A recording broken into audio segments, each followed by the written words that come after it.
Hello, I'm Senudita. Today I'm in my kitchen getting ready to make Machha Besara, a fish curry from Odisha. I thought this was the perfect time to make this dish because here in Bangalore it's the rainy season right now and fish from the Arabian Sea is basically rather scarce.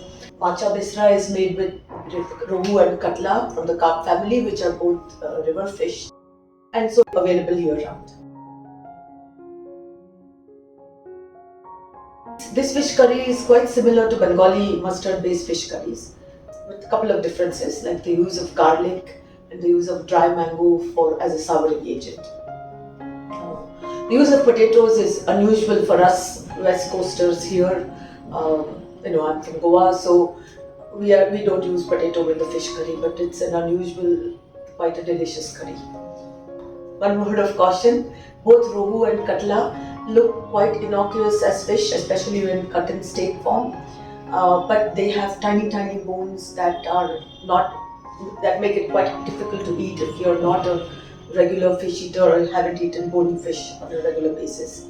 In that case, you can use Indian salmon or betki or sea bass, halibut, even tilapia, any of these fish, trout, and the rest of the recipe is just the same. So let's get started. I'm going to show you a little bit about how to clean the fish. It's really the fine cleaning, not the basic washing, because this is how we get, and mostly, wherever you get fish now, unless you get it from the fish market, it comes washed and clean. But there are a few things you must do before you make the curry, and the curry will be most delicious. So I'm going to zoom in now and then I'll show you how to do that. Then we'll get started with the rest of the procedure. Okay, so here we go. I'm going to open my packet of fish.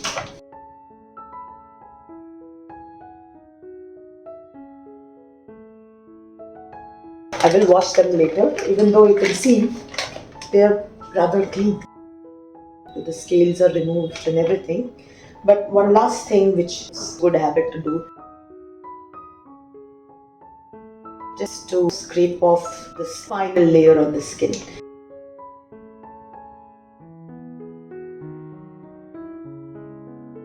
If you have a stomach piece, remove all these black things. This is very well cleaned and so doesn't need anything. But I would still do this because it makes the fish less fishy in a way. That's it. I'm going to do the rest and then we'll continue with the curry. Let's take a look at the other ingredients. Mustard oil, yellow and black mustard seeds soaked in water, potato, onions, tomato, a whole bunch of dry seasonings, powders and whole spices, dry mango, green chili, dry red chili, garlic and curry leaves. I'm going to grind into a paste 2 green chilies, a couple of garlic cloves, tomato and the soaked mustard. We will use it later. Here we have the fish, all cleaned up and ready to go. The slices mustn't be too thin, about ½ inch on the side is good. The first thing is to season the fish. Doesn't need to be done too far ahead of time. Around 5 to 7 minutes is fine, maybe just before you chop the onions. Chili powder, turmeric and salt. Apply to the fish, making sure it's evenly coated.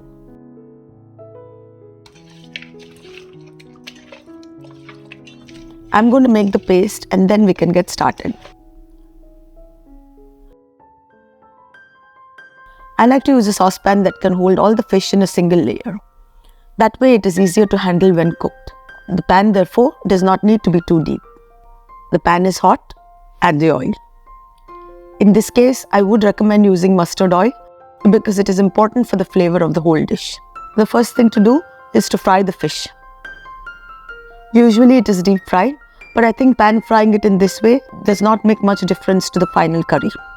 Deep frying is easier, of course. Mustard oil must be smoking hot. If you are using any other oil, it should not be so hot. Add the fish in a single layer. This is good. I'm not going to add any more because we need some room to flip the fish over and I don't like to overcrowd the pan at this stage. We have 4 pieces left to fry in the second pan. As the underside of the fish cooks, it will loosen from the bottom.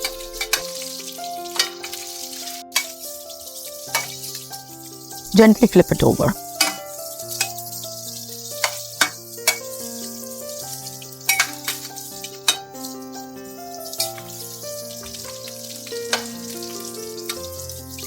Scrape out any bits that are stuck. This is ready to come out now.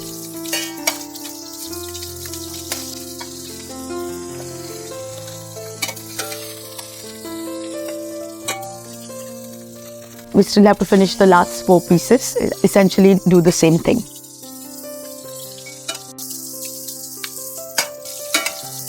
And it's done.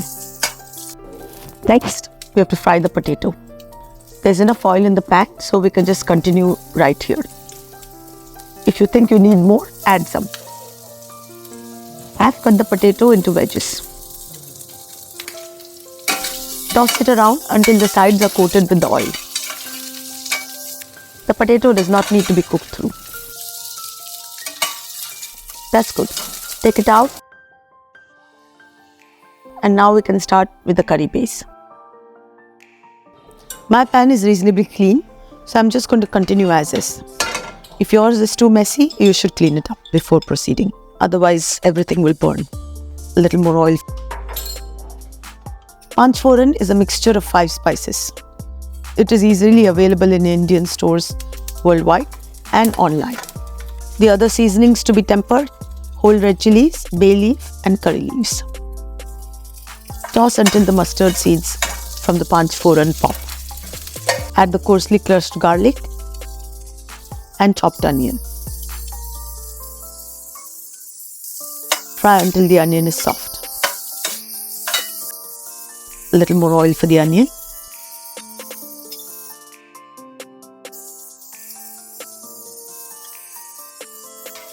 The onion is nicely brown now. We can add the other seasonings. Turmeric, red chili powder. This one is hot. For a milder curry, you can use Kashmiri chili powder. Coriander powder. And salt.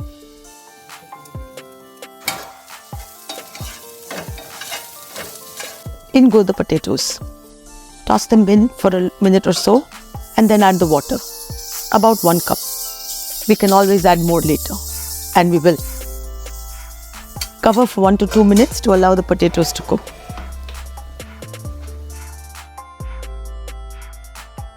And here we are.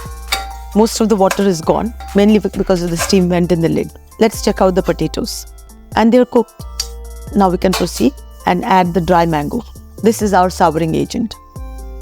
And more water. The amount of water you add is approximate, but I would suggest that we don't add too much water now. We will need to add some more later. Cover and let it come to a boil. Oh, I'm so sorry. The camera was off. All I've done is add the paste we made. The one we made with the soaked mustard seeds, yellow and black, garlic, green chili and tomatoes. This is the water from rinsing the paste that was stuck to the mixie. We need to simmer the paste well before we add the fish. Once we add the fish, we cannot cook it too much because it's quite delicate. I'm going to throw in these last 2 remaining green chilies. Cover and let it come to a boil. It's been a couple of minutes. This is the time to adjust the seasoning before adding the fish.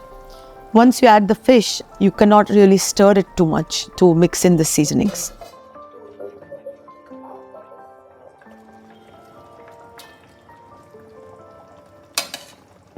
Gently flip over the fish in the curry to make sure that it's completely immersed.